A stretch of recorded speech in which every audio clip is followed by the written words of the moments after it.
આકાશવાણી ભુજ પ્રસ્તુત છે અખબારોની હેડલાઇન્સનો કાર્યક્રમ હેવર. નમસ્કાર, હું ચિત્રા ચૌધરી.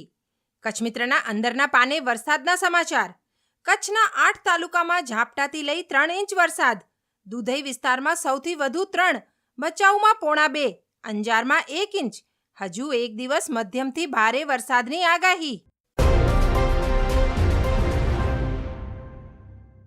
કચ્છ મિત્રના અંદરના પાને ગાંધીધામના સમાચાર. સ્ટર્લિંગ હોસ્પિટલ ખાતે 1 વર્ષમાં કેન્સરની 300 શસ્ત્રક્રિયા કરાઈ. ડોક્ટર નિકુંજ ચૌહાણની ભવિષ્યમાં વધુ જટિલ શસ્ત્રક્રિયાની સુવિધા અહીં ઉપલબ્ધ કરાવવાની નેમ. દર્દીઓના હસતા ચહેરા જોઈ આનંદ આવે છે. કચ્છ મિત્રના છેલ્લા પાને સતસ્વીર સમાચાર છે. હેપી બર્થડે કચ્છ મિત્ર. વાચકોનો વિશ્વાસ કચ્છ મિત્રની સાચી મૂડી છે. 79માં જન્મદિવસની કચ્છભરમાં વિવિધ કાર્યક્રમ સાથે ઉજવણી. કચ્છ મિત્ર ભવનમાં આયોજિત કર્મચારીઓના મિલન કાર્યક્રમમાં સફળતાનું શ્રેય મજબૂત ટીમવર્કને અપાયું. સર્વાંગી કાયાપલટની નેમ વ્યક્ત.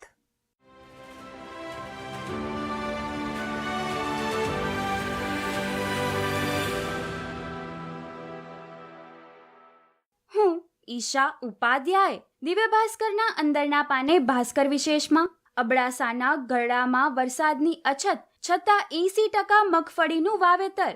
અન્ય વિસ્તારમાં એરંડાની વાવણીનો ધમધમાટ. અનુભવી ખેડૂતોએ સૂઝબૂઝથી ઓછા પાણીએ પણ ઉગી શકે તેવી મગફળીની પસંદગી કરી. આબમાંથી વાવણી લાયક પાણી વરસ્યા થયા બાદ હવે ખેડૂતોને આગામી દિવસોમાં સારા વરસાદની આશા. આ વખતે મગફળીનું વાવેતર વધુ કર્યું. દિવ્ય ભાસ્કરના ગાંધીધામ પેજ પર સમાચાર છે. જે કંડલા પોર્ટમાં પેસેન્જર ટ્રેન જતી, આજે ત્યાં એસટી બસ પણ નથી જતી. કંડલા પોર્ટ માટે સરકારી બસ સેવાનો અભાવ. લોકોની મુશ્કેલીઓમાં વધારો. શા માટે શ્રમિકો માટે અલાયદી વ્યવસ્થા ઊભી કરવામાં નથી આવી? દિવ્ય ભાસ્કરના છેલ્લા પાને વધુ એક સમાચારમાં ધરા ધ્રુજી ઉઠી. ખાવડા પાસે 4ની તીવ્રતાના ભૂકંપ બાદ લોકો ઘરની બહાર દોડી આવ્યા. 3 મહિના બાદ ફરી મોટો આંચકો.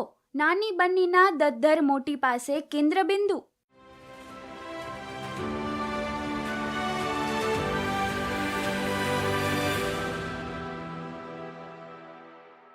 હું પાયલ અંતાણી. સંદેશના ગાંધીધામ પેજના સમાચાર છે. ચોમાસામાં તૂટેલા રસ્તાની મરામત કામગીરીમાં ગુણવત્તાનો અભાવ. ગાંધીધામ કોર્પોરેશન વિસ્તારમાં 100થી વધુ સ્થળોએ પેચવર્કના કામનો ધમધમાટ.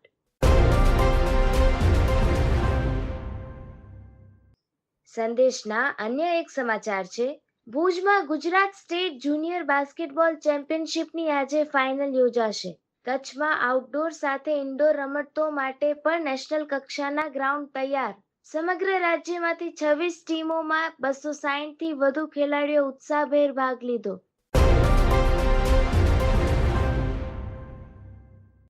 સંદેશમાં વધુ એક સમાચાર છે. રાજ્યમાં 10,000 પુલો પૈકી 150-200 જર્જરિત પુલો બનાવવા પડશે. રાજ્યમાં જર્જરિત પુલો નવા બનાવવા 5થી 10,000 કરોડ જોઈશે.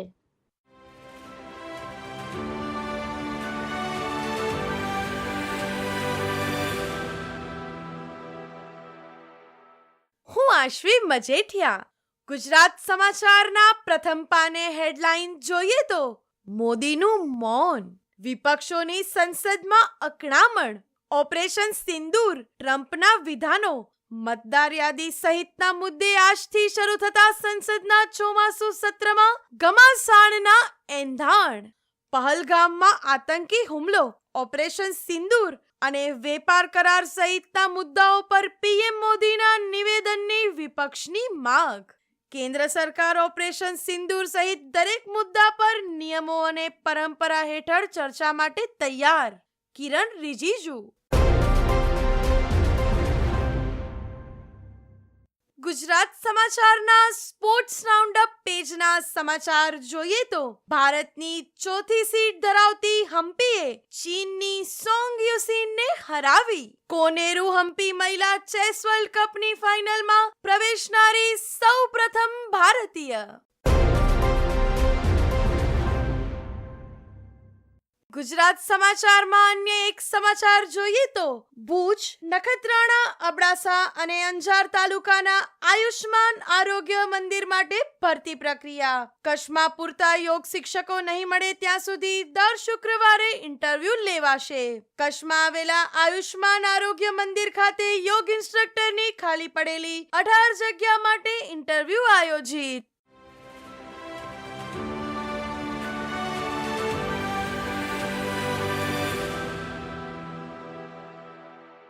માણસ ચંદ્ર લગી પહોંચ્યો, પણ પૃથ્વી પરના મનુષ્યના હૃદય સુધી પહોંચવાનું હજી બાકી છે. કેટલું સરળ અને સાહજિક રીતે પોતાની મૃદુ ભાષામાં વાત કરી છે. હું પાયલ અંતાણી. આજે વાત કરવી છે વિશ્વ માનવીની. જી હા, ગુજરાતી સાહિત્યના મૂર્ધન્ય કવિ કહો કે સર્જક, જેમણે સાહિત્યના તમામ પ્રકાર ખેડ્યા.